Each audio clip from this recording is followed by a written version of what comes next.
Zelta čiekura balvai par ilgtspējīgu saimniekošanu izvirzīts Gints Nordens. Jau 30 gadus Gints Nordens saimnieko savā īpašumā Struteles avotiņi Tukuma novadā. Šo mežu Gints kopja ar lielu cieņu un atbildību, jo tas mantots no vecvecākiem. Man tā vairāk paveicās ar to, ka es varēju sākt kā jauns, 20-gadīgs, spēcīgs jaunietis un varēju sākt veidot to mežu un meža kopšanas sistēmu savā mežā, kādu es esmu iecerējis, un nevis sākt no jauna, bet turpināt kopt tieši to, ko dabūju mantojumā.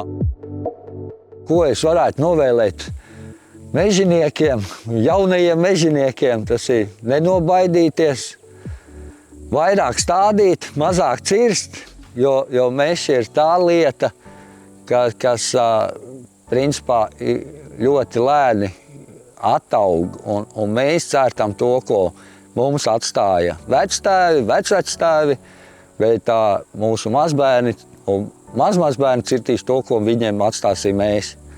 Lai nepaliek tukšums aiz tevis, lai paliek skaisti sakopts jaunaudzes, audzes un meža platības.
Zelta čiekura balvai par ilgtspējīgu saimniekošanu izvirzīts Uno Anže.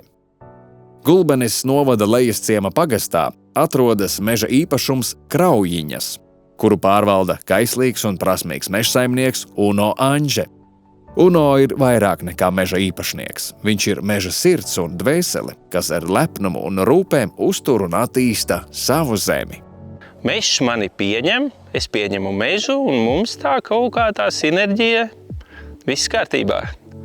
Un man patīk mosties, man patīk iet gulēt reizē ar mežu, un man patīk tas, kad es esmu klāt, un es redzu, kā tas viss mainās, vai tas mežs redz, kā es mainos, jautājums viņam, bet es redzu, te viss notiek, te viss dzīvo. Tā ir dabas vide šeit, un daba jau to kārto. Mums varbūt liekas, ka mēs te kaut ko varam mainīt vai kaut ko izveidot. Es domāju, un es esmu cilvēks, kam man nav svarīgi no ārpuses, kā tas izskatās. Ja es redzu, ka tie koki aug un viņiem patīk, tad ir droši vien, ka sakopts. Tajā vidē arī bērni jūtās labi, jo viņi neraujās īpaši uz pilsētu, viņi ir te. Un arī tie bērni, kas ir kaut kur jau tālāk no manis, tie arī brauc brīvajā laikā pie manis. Tātad te ir labi.